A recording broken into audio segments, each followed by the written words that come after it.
오늘 같이 나눌 말씀 설교의 제목은 은혜가 힘이다입니다. 다 같이 한번 따라해 보실까요? 은혜가 힘이다. 은혜가 힘이다. 이방 모압 여인이었던 룻은 생각지도 못했던 인물 보아스를 만나서 또 생각지도 못했던 은혜를 입게 됩니다. 보아스는 같은 유대인도 아닌, 같은 민족 사람도 아닌 이방 여인인 모압 사람인 룻이 자기 밭에서 편하게 이삭 줍기를 할 수 있도록 여러 가지를 배려해 주었습니다. 자기 종들에게 이삭 줍기하는 룻을 방해하거나 책망하지 못하도록 당부했고, 이러다가 목이 마르면 보아스의 종들이 떠온 물들을 언제든지 편하게 마실 수 있도록 편의를 제공했고, 또 식사까지도 제공을 했고, 일부러 이미 다 추수를 해서 모아둔 곡식 다발에서 조금씩 일부러 뽑아서 그것을 룻이 편하게 줍게 만들어 주기도 했습니다. 룻기 2장 14절을 보니까 떡을 제공하는데 와서 떡 조각을 초에 찍으라 해서 먹게 만들어줘요. 그래서 룻이 배불리 먹었다는 내용이 나와요. 여기서 초를 찍었다는 말이 나오는데, 이 초라고 하는 것은 우리가 보통 초라고 하는 것을 우리가 상식적으로 알지 않습니까? 초는 보통 무슨 맛이 나요? 네, 신맛. 신맛보다는 시큼한 맛이 나지 않습니까? 제가 오해를 하고 있나요? 초에 대해서? 어쨌든 초라고 하면 보통은 시큼한 맛이 나는 걸로 저는 생각하고 있는데, 어쨌든 이 초라고 하는 것은 시큼한 맛을 의미하는 거예요. 이 호메츠라고 하는 건데, 이게 맛이 시큼하다라고 하는 하메츠라고 하는 말에서 유래한 말이에요. 이 호메츠는 포도를 발효시켜서 만든 산성 음료로서 포도의 단맛보다는 발효로 얻어지는 상큼한 신맛이 더 강한 그런 식품이었습니다. 물이나 음료수처럼 그냥 마시는 것이 아니라 딱딱한 빵이나 다른 음식을 먹을 때 맛과 소화를 돕기 위해서 찍어 먹었습니다. 우리는 밥을 먹고 국이랑 같이 먹잖아요. 그냥 우리식으로 하자면 국에다가 밥을 말아 먹은 거죠. 바벨론 탈무드에는 이 호메츠가 음식의 소화를 촉진하는 기능뿐만 아니라 뜨거운 열을 식히는데도 좋다라고 기록되어 있습니다. 여러분, 밭에서 하루 종일 떼양볕 밑에서 일하면 어때요? 열 때문에 몸이 힘들죠. 지치죠. 더위를 먹죠. 그래서 그 더위를 식힐 수 있는 음식을 먹게 한 거예요. 호메츠가. 쉬지 않고 일하는 룻에게 더위를 식힐 수 있도록 초를 찍어서 먹으라고 한 거예요. 세심한 배려가 돋보이는 대목입니다. 그렇게 해서 룻이 여러 가지 편의를 제공받고 이삭을 주었더니 얼마만큼 주었는가 하면, 하루 동안에 룻기 2장 17절을 보니까 한 에바쯤 그렇게 죽게 됩니다. 여러분, 한 에바라고 하니까 어느 정도의 양인지 감이 안 잡히시죠? 원래 이 에바라고 하는 것은 남성이 보통 성인이 하루 동안 먹을 수 있을 만큼의 곡식의 양을 나타내는 그 단위가 뭐냐? 오멜이에요. 오멜. 근데 이 에바는 그 오멜의 10배입니다. 그러니까는 한 사람이 하루에 먹을 수 있는 양의 10배 아닙니까? 이게 오늘날로의 계량형으로 계산하면 약 22리터, 되로 하면 12대 정도 된다고 합니다. 그러니까 두 사람이 5일 동안 먹을 수 있는 양을 하루에 주었어요. 근데 이게 얼마나 많은 양이냐면, 기록에 의하면 고대 바벨론 시대에 남성 노동자의 하루 배급량이 얼마였을까요? 리터로? 네. 남성 노동자의 하루 배급량이 그 당시에 1리터였답니다. 그런데 이 여인이 하루 동안 일해서 주워온 게 몇 리터? 22리터. 22배를 주워왔어요. 어떻게 해서 그렇게 많이 주워올 수 있었죠? 당연히 보아스가 세심하게 배려해 주었기 때문이죠. 은혜를 베풀어 주었기 때문이죠. 그러니까 어떤 은혜까지 베풀어 줬어요? 아까 말씀드렸듯이 룻기 2장 16절을 보니까 뭐라고 그래요? 그 옥식다발에서 조금씩 뽑아버려서 죽게 했다는 거예요. 아니 이미 다 모은 건데 일부러 거기서 뽑아요. 그러니까 얼마나 쉽게 많이 주울 수 있었겠어요. 다른 사람에 비해서. 룻이 생각해 보아도 보아스가 자기에게 베푼 호의는 어때요? 과분해요. 분에 넘치는 거예요. 그래서 룻기 2장 10절에 뭐라고 그래요? 나는 이방 여인인데 어찌하여 내게 은혜를 베푸시며 나를 돌보십니까? 라고 자기가 생각해도 너무 대단한 호의를 입고 있는 거죠. 그러자 보아스가 뭐라고 대답합니까? 룻기 2장 11절에 네가 시어머니에게 행한 일을 내가 다 들었다. 네가 너희 민족을 놔두고 우리 민족에게 온 것도 내가 다 들었다. 뭐예요? 다 들었다 이거예요. 뭘 들어요? 얼마나 룻이 착한 여자이고 심성이 고운 여자인지, 시어머니를 딱 남편도 없고 오직 시어머니만 보고, 그것도 자기 나라도 아니고 남의 나라에 쫓아왔잖아요. 시어머니 때문에. 얼마나 착해요. 그죠? 이 보아스와 룻 사이에 이루어진 이 대화만 놓고 보면 왜 이렇게 아름다운 장면이 연출됐을까? 아마 먼저는 룻의 착한 행실 때문이다. 착한 마음. 그리고 보아스 입장에서는 보아스는 어떤 사람? 보아스는 성품이 좋은 사람, 인품이 좋은 사람이에요. 예. 그러니까는 어떻게 보면은 겉으로만 보면, 표면적으로만 보면 착한 마음을 가진, 따뜻한 마음을 가진 여자와 훌륭한 성품을 가진 남성이 만나서 어떻게 된 거예요? 아름다운 이야기를 펼쳐가는 멋진 로맨스 영화나 로맨스 드라마인 것처럼 보여요. 중요한 것은 착한 마음을 품었으니까 이렇게 좋은 보상을 받지요. 우리는 그렇게 이해할 수 있어요. 근데 여러분, 과연 그것이 전부일까요? 근데 우리가 잘 알듯이 착한 마음 좋지요. 중요하죠. 누구나 착한 마음을 가져야죠. 하지만 착한 마음을 갖는다고 누구나 다 그 착한 마음에 대한 보상을 제대로 받습니까? 그런 건 아니잖아요. 사람이 착하게 살면 오히려 뭘 본다고 그래요? 손해본다고 하잖아요. 그러니까 너무 지나치게 착하지 말라는 거예요. 특별히 부인들이 자기 남편 사람 좋고 마음 좋은 사람 시댁 식구한테 털려, 바깥 사람들한테 털려, 너무 착하면 오히려 누가 싫어해요? 부인들이 싫어하잖아요. 여러분들은 안 그런가 보죠? 드라마 보면 많이 나오던데. 사람이 좋아서 좋은 일만 있는 게 아니라 오히려 이용당하고 손해를 보는 일이 많아요. 그리고 착하게 살았다고 해서 보상을 받는 게 아니라 오히려 억울한 일을 당하는 일도 많아요. 역사를 봐도 그렇고 성경을 봐도 그렇고 지금 세상 돌아가는 현실을 봐도 그래요. 우리가 착하게만 산다고 해서 좋은 결말을 맞는 것이 아닌 걸 알아요. 여러분, 착하게 살아서 좋은 보상을 받고 누구나 행복하게 살 수 있다면 이 세상은 다 어떤 사람으로 가득해요? 착한 사람으로 가득하겠죠. 근데 그러지 않으니까 착하게 살면 안 돼. 손해봐. 악착까지 네 것 다 잘 챙겨야 돼. 그러잖아요. 세상은 그렇게 간단히 돌아가지 않아요. 그러니까는 이 룻이란 여인이 마음을 착하게 먹어서 이렇게 하나님께 은혜를 입었구나. 이렇게 얘기하면 이 성경 이야기가 일반 동화책이나 뭐가 다르냐 이거예요.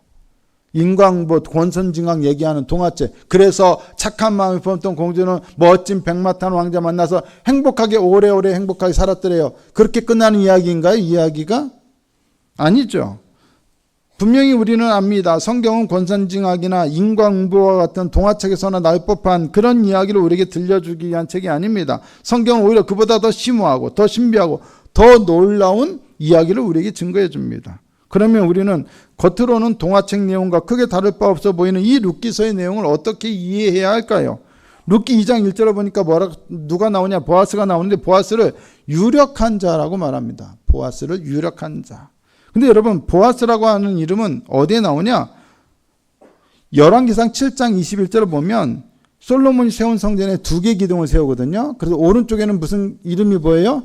야긴. 왼쪽은 보아스예요. 그래서 야긴과 보아스예요. 그 보아스와 이름이 똑같아요. 그런데 그 보아스라고 하는 그 말의 뜻은 뭐냐? 그 안에 힘이 있다라는 뜻이에요. 그 안에 뭐가 있다?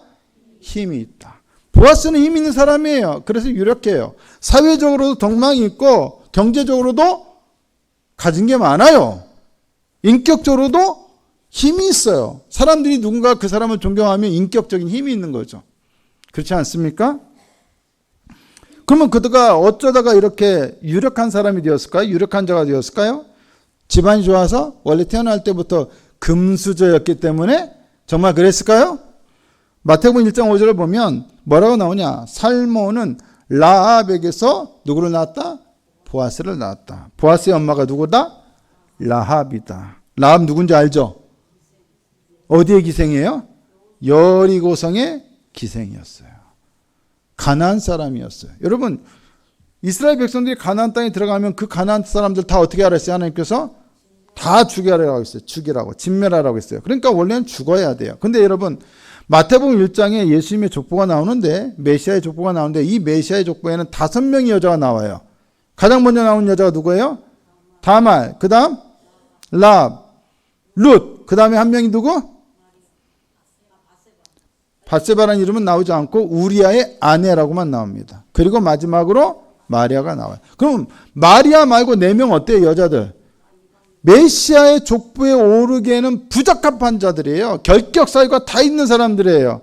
다말은 아버지를 속여서 창녀로 가장해서 아버지와 함께 시아버지와 관계를 맺어서 쌍둥이 아들을 낳았어요. 이상한 짓이잖아요. 이게 용납됩니까? 도덕적으로, 윤리적으로, 인륜적으로? 라합은 어때요? 가나안 사람이에요. 거기다 뭐예요? 기생이었어요. 아니, 기생이 그 거룩한 메시아 족보에 올라간다는 게 말이 됩니까? 룻은요? 이방 여인이었어요.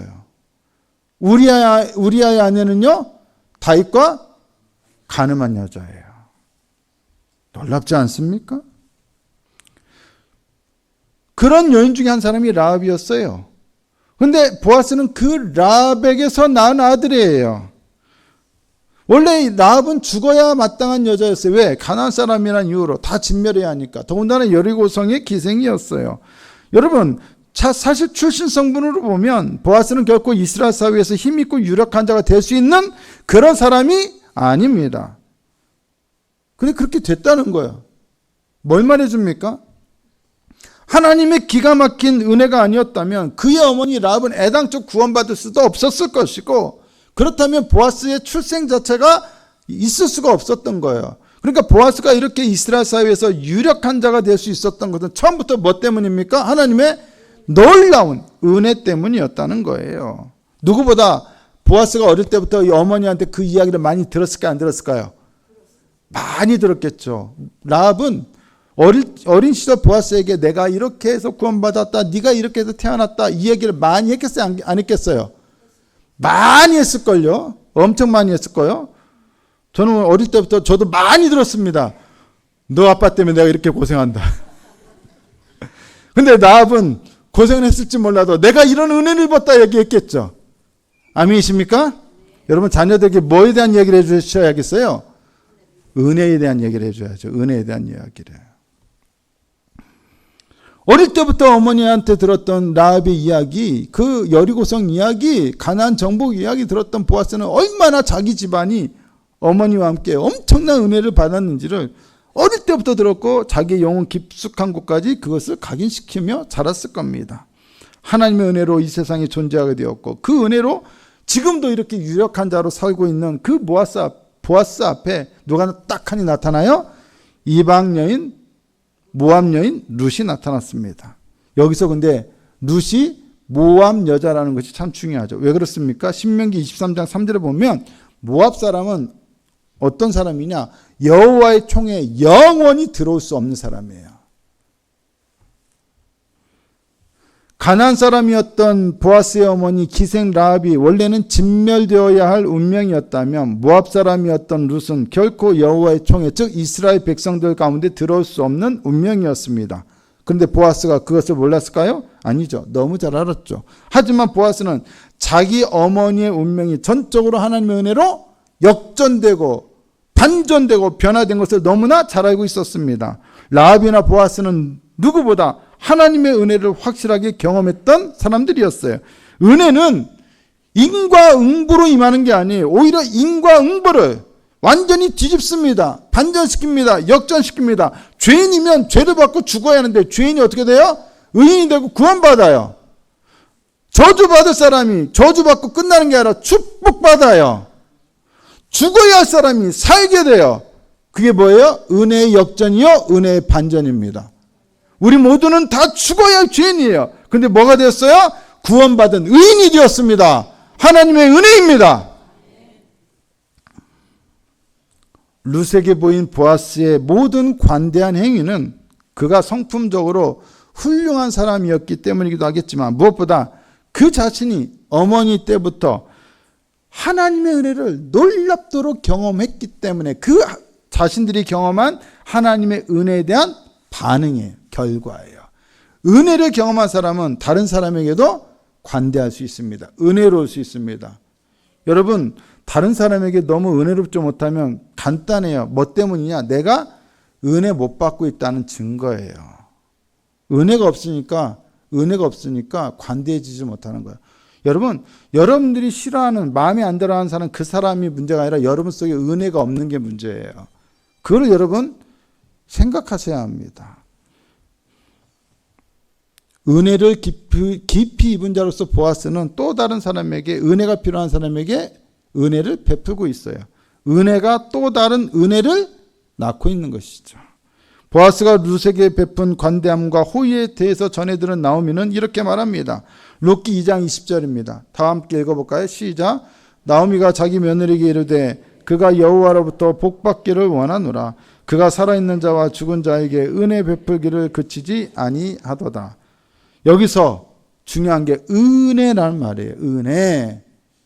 은혜로 번역된 이 말은 히브리어에서 가장 유명한, 우리들에게 유명한 말 중에 하나가 뭐냐? 헤세드. 인자, 사랑, 인애로 주로 번역되는데 신약에서는 이 말이 카리스로 번역돼요. 우리가 은혜라고 하는 말. 헤세드는 뭐냐? 아무런 자격 없는 인간에게 베푸시는 놀라운 하나님의 사랑의 행위를 나타낼 때 사용하는 표현이에요. 죄인에게 무조건적으로 용서와 사랑을 베푸는 그 하나님의 행위를 뭐라고 그래요? 은혜, 즉 헤세드라고 해요.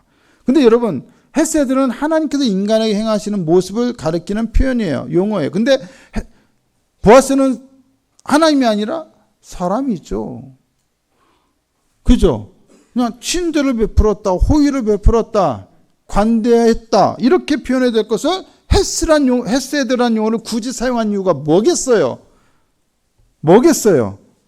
바로 보아스의 관대한 행위가 하나님의 헤세드로부터 온 것임을, 하나님의 헤세드로부터 비롯된 행위인 것을 성경은 우리에게 증거해 주고 있는 거예요.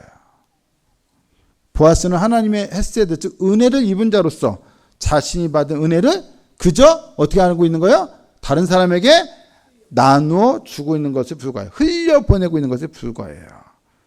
더구나 나오미는 보아스가 자기들의 기업을 물을 자 중에 한 사람이라고 말합니다. 2장 20절 나머지를 보면 뭐라고 말하냐? 나오미가 그 사람, 즉 보아스는 우리 기업을 물을 자 중에 하나이다, 이렇게 말해요. 기업을 물을 자, 기업 물을 자예요. 히브리어에서 기업 물을 자라고 하는 명사는 뭐냐? 고엘입니다. 따라해 보시겠습니다. 고엘. 여러분 머릿속에 입력해 두시면 좋겠어요. 고엘은 어떤 사람이냐? 여러분 살다 보면 가난해져요. 가난해지면 내가 가지고 있던 땅도 팔아야 돼요. 땅만 팔아요? 그것으로도 부족하면 내 몸도 팔아요. 그래서 노예가 돼요. 그럼 고엘은 뭐냐? 이렇게 원래 갖고 있던 그 땅을, 돈을 자기가 대신 지불해주고 되찾아주는 사람. 팔린 몸을, 자기의 친족을 다시 돈 주고 되찾아와서 자유를 주는 사람. 그게 바로 고엘이에요. 기업 물을 자라는 얘기는 바로 지금 나오미의 집안, 즉 남편인 엘리멜렉의 집안이 갖고 있던 기업이 다 어떻게 됐어요? 사라졌어요. 그럼 그걸 어떻게 해요? 사서 다시 이 집안에 돌려주는 것, 그게 기업 물르는 것. 그게 바로 고엘이 하는 일이에요. 그래서 이 고엘이란 말을 속량하는 사람 혹은 구속하는 사람이라고도 표현을 해요. 다시 돈 주고 사오니까. 혹은 노예 몸이 되고 종이 되었던 사람을 해방시켜 주니까 속량자, 구속자라고도 해요. 그런데 성경에서는 이 고엘이라는 말이 사람에게만 사용되지 않고 하나님에 대해서도 많이 사용돼요. 하나님이 아무런 대가도 없이 당신의 백성들, 즉 이스라엘 백성들, 불순종하고 죄를 범하고 반역한 백성들을 위해서 아무런 대가 없이 사랑을 베풀고 자비를 베풀고 그들을 다시 포로되었던 그들을 되돌리는 그런 하나님의 행동을 가리켜서 뭐라고 말하냐? 속량하다 혹은 구속하셨다, 이런 표현을 많이 써요. 출애굽기 6장 16절에 보니까 그들이 종되었던 애굽 땅에서 종이었던 그들을 어떻게 했다? 속량했다. 종에서 자유를 위해서 해방해 주셨다는 거죠. 또 이사야 41장 14절에는 야곱에게 버러지 같은 야곱아 그러면서 뭐라고 말해요? 내가 너를 도울 것이다. 그러면서 내 구속자는 누구다? 이스라엘의 거룩한 이이다. 즉 하나님이시다는 거예요. 하나님이야말로 진정한 누구라는 거예요? 고엘이라는 거예요. 기업 물으시는 분이라는 거예요. 반역하고 불순종한 이스라엘 백성들의 고엘이시라는 거예요. 그런데 이제 보아스가 엘리멜렉 집안의 기업 물을 자, 즉 고엘이라고 나오미가 말하고 있습니다. 어떻게 보면 룻기에서 보아스는 철저하게 하나님의 형상 혹은 하나님의 이미지로 그려지고 있어요. 그는 마치 하나님께서 당신의 백성들에게 행하신 일을 그대로 모방하고 따라하는 사람으로 비춰져요. 하나님께서 은혜를 베푸신 것을 따라서 보아스는 은혜를 베풉니다. 헤세드를 베풉니다. 하나님께서 당신의 백성들을 고엘, 즉 구속하시고 속량한 것처럼 그는 엘리멜렉 집안에 무엇으로? 고엘로 등장하게 됩니다.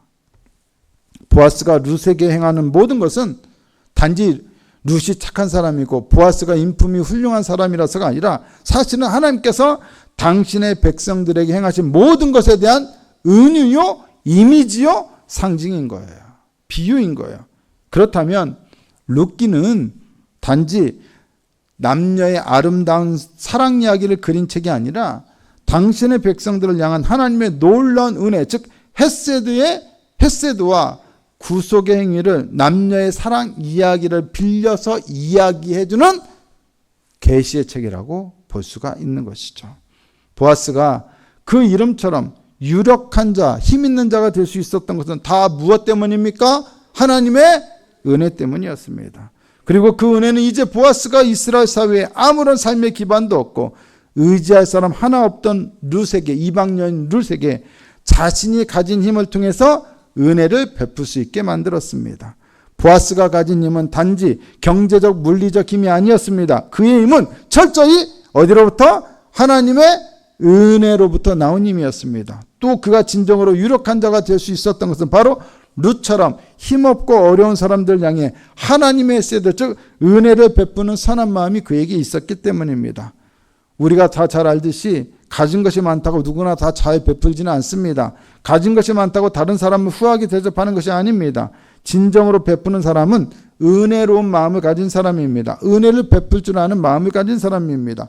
그러므로 진정한 힘은 물질이나 돈 같은 세상적인 의미의 그러한 힘에서 나오는 게 아니라 진정한 힘은 어디서 나옵니까? 은혜로부터 나옵니다. 죄인된 인간을 구원하시는 하나님의 능력과 힘은 철저히 그분의 은혜로부터 나옵니다. 여자는 약하지만 어머니는 강하다라는 말이 있지요. 그렇지 않습니까? 어머니는 자식을 위해서라면 그 무서운 호랑이와도 맞서 싸울 수 있습니다. 도대체 그런 힘이 대체 연약한 여인인 그 여인에게서 어떻게 나옵니까? 아무리 어머니라지만 여자인데요. 바로 그 힘은 자식을 향한 어머니의 사랑, 자신을 희생해서라도 자식을 살리고자 하는 어머니의 은혜, 헤세드로부터 나옵니다. 때문에 진정한 힘은 바로 은혜입니다. 은혜가 바로 힘입니다. 보아스는 그러한 하나님의 은혜를 아는 사람이었고 기꺼이 룻처럼 힘없고 가난한 사람들을 위해 그러한 하나님의 은혜의 통로가 되고자 했기에 보아스라는 자기의 이름처럼 진정 힘 있는 사람이 되었고 유력한 자가 될 수 있었던 것입니다. 여러분들도 잘 알 텐데요. 어느 영화, 유명한 영화 대사에서 범인 잡는 형사가 나오는 그런 영화에서 그 형사가 이런 대사를 내요. 아마 들어보면 다 아실 거예요. 야, 우리가 돈이 없지 가오가 없냐? 마찬가지예요. 우리에게 누군가를 도와줄 힘이 없다면 그것은 우리에게 물질이 없어서가 아니라 우리에게 하나님의 은혜가 없어서예요. 은혜가 넘치는 곳에는 반드시 무엇이 있느냐? 사람을 살리는 힘이 있습니다. 어려운 사람을 돕는 힘이 있습니다. 은혜가 넘치면 아무리 가진 것이 없더라도 반드시 보아스처럼 됩니다. 그 안에 힘 있는 사람이 됩니다. 제가 저번에도 말씀드렸죠. 초대교회 성도들은 힘써 이웃들을, 가난한 사람들을 도왔는데 자기가 가진 것이 없으면 어떻게 해서라도 도왔다고요? 금식해서라도 도왔다고 했잖아요. 물질이 있어서 도운 게 아니라 없지만 그 안에 은혜가 있기에, 사랑의 마음이 있기에 도울 수 있었던 거예요. 우리 안에 은혜가 있으면 우리는 보아스처럼 어떤 존재? 힘이 있는 존재가 될 수 있어요. 은혜는 우리에게 힘을 줍니다. 그래서 우리가 구해야 할 것은 힘입니까? 아니죠. 무엇을 구해야 합니까? 은혜를 구해야 합니다. 은혜를 아는 사람만이 은혜를 베풀게 되고, 그렇기 때문에 은혜가 무엇이다? 힘이다. 은혜가? 은혜가? 예, 좀 한번 같이 얘기해 보시죠. 너무 얌전한 것도 별로 좋지 않네, 이럴 때는. 자, 다 같이 시작. 은혜가? 은혜가? 은혜가 바로 세상을 살리는 힘입니다. 은혜가 우리를 구원하는 능력입니다. 우리 안에 은혜가 있다면 교회는 힘 있는 교회가 됩니다. 우리 안에 은혜가 있다면 그 성도는 힘 있는 성도가 됩니다. 여러분 안에 하나님의 은혜가 있다면 여러분은 힘 있는 인생을 살게 될 것입니다. 그러므로 은혜가 힘인 것입니다. 다른 것을 구하지 마시고 하나님의 헤세드 은혜를 구하십시오. 그 은혜가 오늘 여러분과 저를 살리고 우리 교회를 살리며 우리 교회를 통해 또 다른 룻과 같이 가난하고 힘없는 자를 살리게 될 것입니다. 하나님의 헤세드로 충만한 그런 은혜로운 교회가 될 수 있기를 위하여 늘 힘써 구하는 저와 여러분이 다 되실 수 있기를 예수님의 이름으로 축복합니다.